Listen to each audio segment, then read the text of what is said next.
ദൈവത്തിന് സാക്ഷികളാകുവാനും ദൈവനാമത്തിന് മഹത്വമുണ്ടാകുന്ന പ്രവൃത്തികൾ ചെയ്യുവാനും വിളിക്കപ്പെട്ടവരാണ് നാം ഓരോരുത്തരും. വചനം നമ്മളെ ഇന്ന് ഓർമ്മിപ്പിക്കുന്നു, മനുഷ്യരുടെ മുൻപിൽ എന്നെ ഏറ്റുപറയുന്നവനെ എൻ്റെ സ്വർഗസ്ഥനായ പിതാവിൻ്റെ മുൻപിൽ ഞാനും ഏറ്റുപറയും.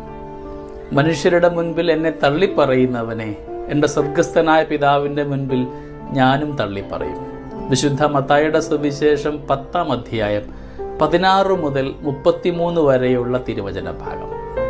നമുക്ക് പ്രതിബന്ധങ്ങളും സങ്കടങ്ങളും ഒക്കെ ഉണ്ടായാലും ജീവിതത്തിൻ്റെ ഓരോ ഇടങ്ങളിലും ക്രിസ്തുവിനെ മഹത്വപ്പെടുത്തുന്ന പ്രവർത്തികൾ ചെയ്യുവാനായിട്ട് നമുക്ക് തീരുമാനമെടുക്കാം. ഒരു ക്രിസ്ത്യാനിയാണെന്ന് പറയുന്നതിൽ അഭിമാനമുണ്ടാവണം. ജീവിതത്തിൻ്റെ ഓരോ ഇടങ്ങളിലും ദൈവനാമത്തിന് മഹത്വമുണ്ടാകുന്ന പ്രവൃത്തികൾ ചെയ്യുവാനായിട്ട് നമുക്ക് തീരുമാനമെടുക്കാം. നമുക്ക് ആലോചിക്കാം, ഓരോ ദിവസവും നാമൊക്കെ ഒരുപാട് കർമ്മങ്ങൾ ചെയ്യുമ്പോൾ, ഒരുപാട് നന്മകൾ ചെയ്യാൻ ആഗ്രഹിക്കുമ്പോൾ, ചെയ്തു വന്ന് ചിന്തിക്കുമ്പോഴൊക്കെ ഓർത്തുകൊള്ളുക, നമ്മുടെ ചെയ്തികളിൽ ഏതെങ്കിലുമൊക്കെ ദൈവത്തിന് പ്രീതികരമായി മാറ്റപ്പെട്ടതായിരുന്നു. അതോ ഓരോ ചെയ്തികളുടെ ഉള്ളിലും നമുക്ക് സ്വാർത്ഥമായ ചിന്താഗതികളുണ്ടായിരുന്നു.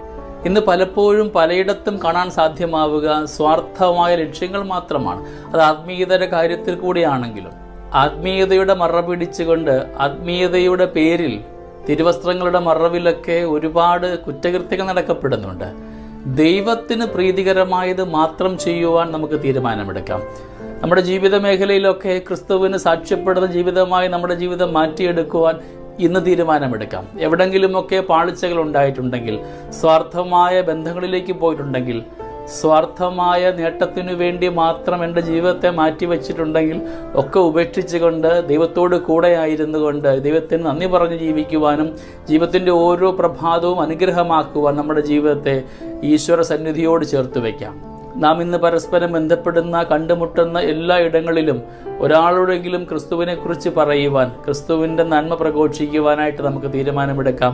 അതിനുള്ള കൃപയ്ക്ക് വേണ്ടി പ്രാർത്ഥിക്കാം. നമ്മുടെ ജീവിതത്തിലേക്കും വിശ്വാസം ആഴപ്പെടുവാൻ, ദൃഢമാകുവാൻ നമ്മളെ ശക്തരാക്കണമെന്ന് പ്രാർത്ഥിക്കാം. ദൈവം നമ്മളെല്ലാവരെയും സമൃദ്ധമായി അനുഗ്രഹിക്കട്ടെ. നമ്മുടെ കർത്താവ് യേശു മിശിഹായുടെ കൃപയും പിതാവായ ദൈവത്തിൻ്റെ സ്നേഹവും പരിശുദ്ധാത്മാവിൻ്റെ സഹവാസവും നമ്മുടെ കൂടെ എന്നും ഉണ്ടായിരിക്കട്ടെ, ഇപ്പോഴും എപ്പോഴും എന്നേക്കും. ആമേൻ.